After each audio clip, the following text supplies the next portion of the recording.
Coming up next on the Jeff Crilley Show, it's his very first album, and he's being considered for a Grammy. His journey just ahead.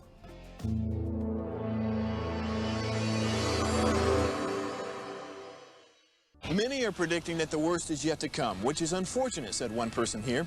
Until now, they've enjoyed the reputation of being the nation's icebox. Watched a burglar in his home this morning by webcam. As a journalist of over 25 years, stories are what make my world turn. Reporting live from the Dallas newsroom tonight, Jeff Crilley, Fox 4 News. But in 2008, I took the jump from my familiar life and started a PR firm from my home. We're talking about anyone with a camcorder like the one I'm using becomes a television network. We started slowly growing the company, and we now have over 100 clients, and we've branched into the world of live digital broadcasting. I now own 8 different TV studios and have a huge team, and the stories that I now get to share are sometimes the most important of my life. Life has a funny way of coming around full circle. This is the Jeff Crilley Show. Well, there are millions and millions of artists out there who would pray to be considered for a Grammy. When it's your first album, you got to pinch yourself. Well, that's exactly what's happened to my next guest. Derrick Walker is in the studio. Thanks for coming on the show. Thanks a lot for having me. Yeah. Okay, so let's talk about this category you're in.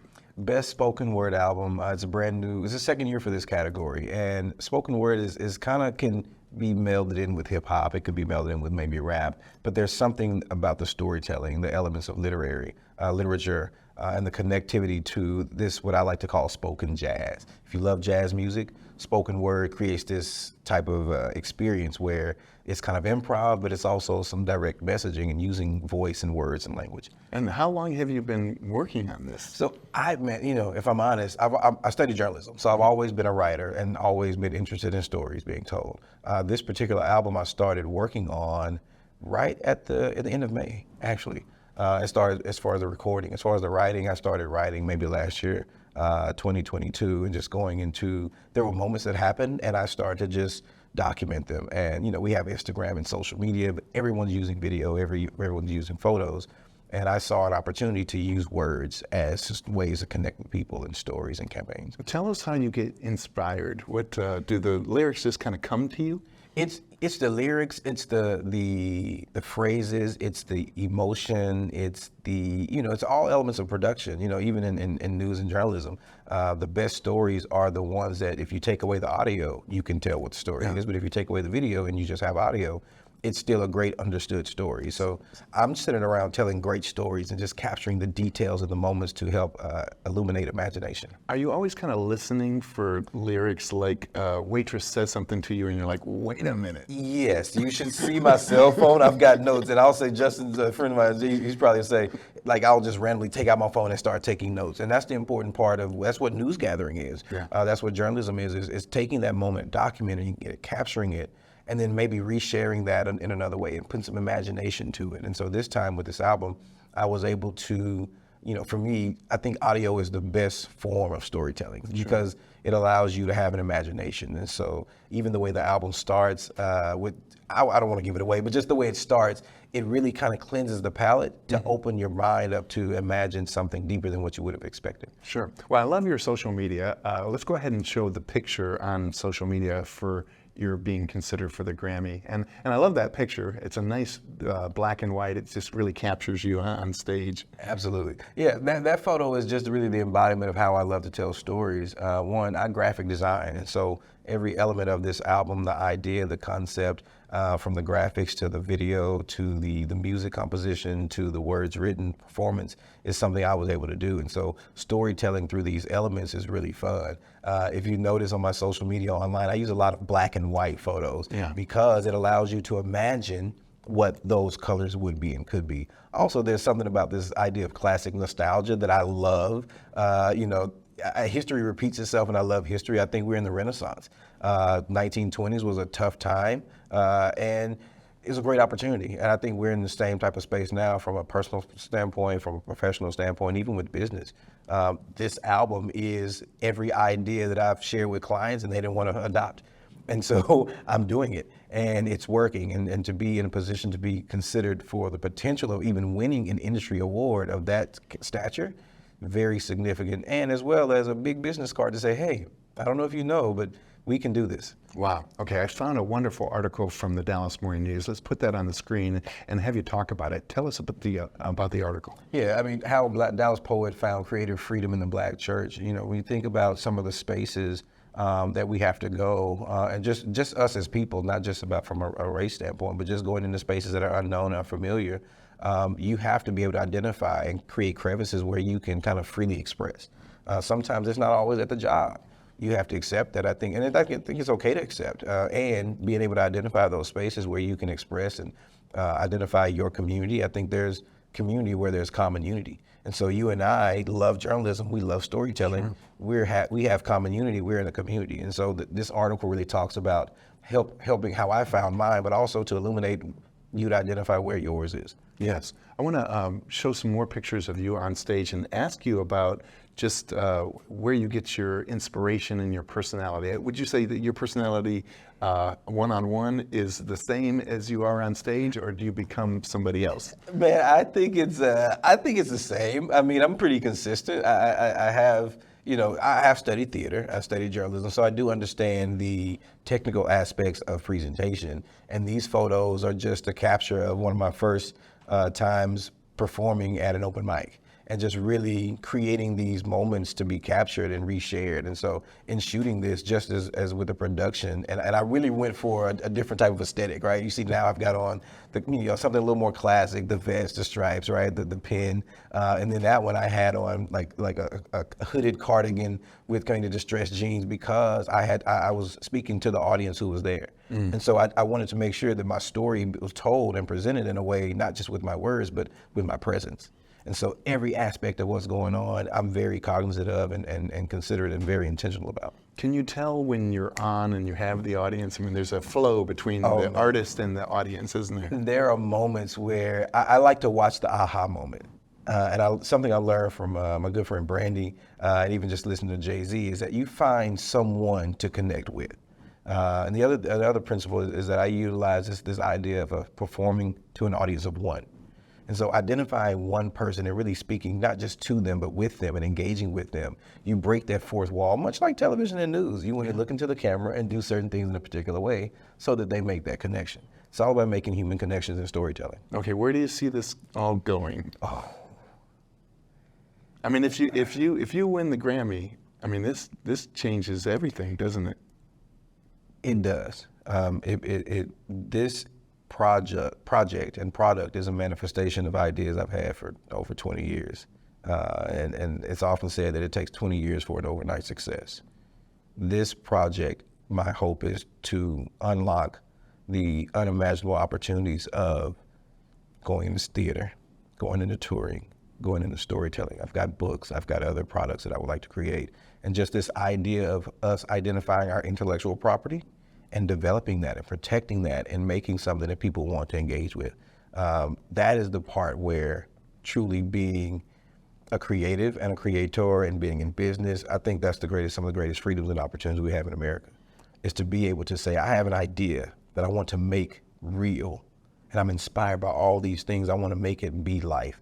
And to do that, particularly at a time right now, it's an honor to be able to do that. And I'm esteemed and excited and nervous to do this, but I have to do it, and it will be done. Okay, before we roll this clip, I want you to kind of set this up. What are we about to see? So we're about to see my just promotional video of the album. The name of the album is Be Inspired Before Leaving Earth, and this captures just one of the moments with one of my just esteemed musician, Daniel Jones, who actually recently passed. He was a staple and is a staple in the music community. He was former music director with Janet Jackson, and I spoke with him, and he said he's looking to do an open mic. And I reached out to him and said, hey, I'd love to do it. He said, come on through, did it. And that was the moment that was captured. And since he passed, I thought it would be an appropriate ode to him to celebrate that and use his voice on the opening part of it to introduce me as spoken word artist, where I've been in spaces. I've been the business person, I've been the PR person, I've been the documentary person. Now Derrick Walker, I Am D-Walk, as an artist, has been introduced by one of the Dallas's legendary artists and musicians. Let's go ahead and roll that clip. But I'm going to invite my good friend Derrick Walker to the stage to give us his spoken word. Is anybody from Dallas, Texas in the building? Dallas, Texas. We call it the Triple D. I represent Oak Cliff. Real quick, can I get some, I need a rim shot on the 2 and the 4 for the 214. I need a rim shot on the 214 for the 214. Y'all sing it. I need a rim shot on the 2 and the 4 for the what? 214. I need a rim shot on the... All right, here we go.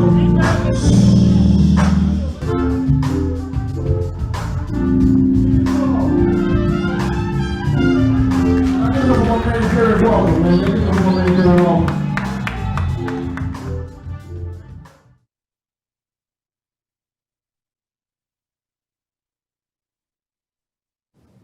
Wow. Okay. Tell us the story behind that. So, man, the story about that is, I'm from Dallas. I'm a Dallas guy, Oak Cliff, Dallas, Texas, right off Redbird Lane, went to Carter High School. And I worked with Dallas Black Chamber of Commerce. We had a Southern Dallas marketing initiative, and I looked at this as a means of celebrating Dallas history. Deep Ellum is one of our most, creative spaces in the city. The history of Deep Ellum, I talk about in that song, but also the celebration of what Dallas is and has been. There are so many transplants coming here and who they don't know. And so this is not just a poem and about history, but also a means for building community and just camaraderie within Dallas and say, you know about 214. Sure. If you're from Dallas or been in Dallas long enough, you know that the original area code for Dallas was 214. Sure. Well, because Dallas also has a lot of musicians and creators who introduce, are connected with arts and music.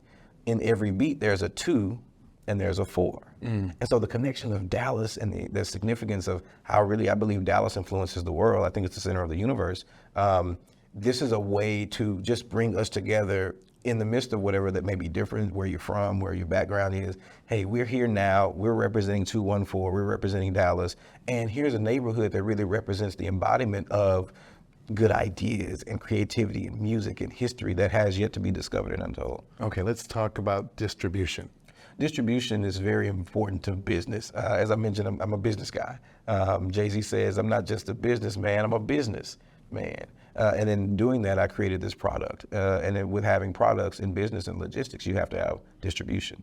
And so being able to work with my label partner, Anderson Music Group, who connected us with Empire Records, it's taken, that's an industry major label. And having that type of opportunity to be able to share that in an expansive way as an artist from Dallas, out of Dallas, whether it's a song or whether it's a tangible product, this is something that represents this idea of business, and these opportunities exist in a way to be able to do something significant. And is the popularity of spoken word skyrocketing right now? Where would you? It is moving. It is moving. I will say that, from my perspective, just as a forecaster of business and watching, I think there's a certain thing that's happened with hip hop that's not really where it was and what it maybe originated as. And so when we deconstruct some of the elements of hip hop, it includes spoken word. And so let's go back to the word. Let's create some words and create something that creates camaraderie. And so the 214 song about Deep Ellum, even the chorus is still kind of connected to that, to make sure that we connect the dots. And storytelling is the best way to do that, and making sure that stories are shared and distributed in a significant way. And the association of even an Empire Records and an Anderson Music Group, where they've labels won numerous awards, is an important thing to do within the industry as well. Okay, when you win the Grammy. When I win. And you're getting presented by Rihanna. Oh, wow. Yes. And you're on that mic. I want you to thank me. I owe it all to I owe it all to Crilley. Jeff. Listen, I do have to, if I'm being fair, when we talk about distribution and being in media, media helps to spread words, and you shared stories on the news for so many years. Thank you. Growing up, I saw that. Thank you. I studied journalism because I saw you and Sean Rabb. He covered another story for me, and Clarice Tinsley, and just all the people who I know in news. Like, that is very inspiring. And here it's called journalism. In some communities, it's called a griot. And so being able to tell stories and share stories and connect and inform people and entertain people and educate is super vital for me. My mom was a teacher. My grandfather was a pastor, graduated from Perkins Theology at SMU. It's in my lineage to tell stories. Let me continue to look at my legacy and do that. You're amazing. Well, we'll all be keeping you in our prayers. And when do we find out? When does the nomination come out? November 10th, I will know if I'm saying we because it's all of us, it's our community, we're not Grammy nominated. That's going to be exciting. It's also the same time I have a show with the Black Academy of Arts and Letters, November 10th and 11th that weekend. So check out the website. I'll have everything on there for you to see. You can follow me on all platforms at I am DWalk. And really looking forward to just a good time to share stories and converse and have a good reason to talk. Amen. We're going to end with the website, which is one more time, imdwalk.com. Derrick Walker, thanks for coming on the show. Thank you. That's it for now. We'll see you next time.